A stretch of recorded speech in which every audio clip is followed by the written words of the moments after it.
UK, England, Australia ফিলিস্তিনকে রাষ্ট্র হিসেবে ঘোষণা দিয়েছে, ঠিক আছে। তবে এটা এত বেশি ইম্প্যাক্ট করবে না যদি না আমেরিকার ডাইরেক্ট কোনো অ্যাকশন যদি না নেয়।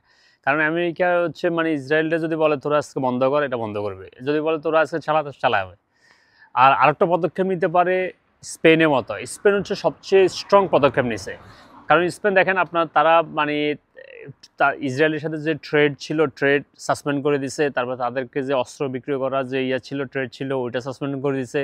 ইভেন ইসরায়েলের যে ইউরোভিশন একটা মানে প্রতি বছর এটা একটা কনসার্টের মতো হয়, একটা গানের হয়, যে এখান থেকে শিল্পী নির্ধারণ করে যে কারা মানে কোন দেশ উইন করছে। তো ইসরায়েল প্রতি বছর এখানে অংশগ্রহণ করে।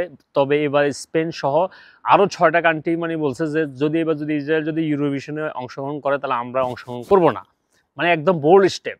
ইভেন স্পেন বলছে যে যদি ফুটবল ওয়ার্ল্ড কাপে যদি তারা যদি মানে কোয়ালিফাই হয় তাহলে তারা ওয়ার্ল্ড কাপ পর্যন্ত বর্জন করবে, এরকম থ্রেট দিতেছে।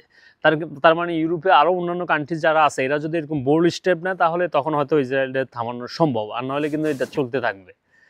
আল্লাহ আমাদের ফিলিস্তিনি ভাইদেরকে সহায়তা করুক, সবসময় আমরা তাদের সাথে আছি।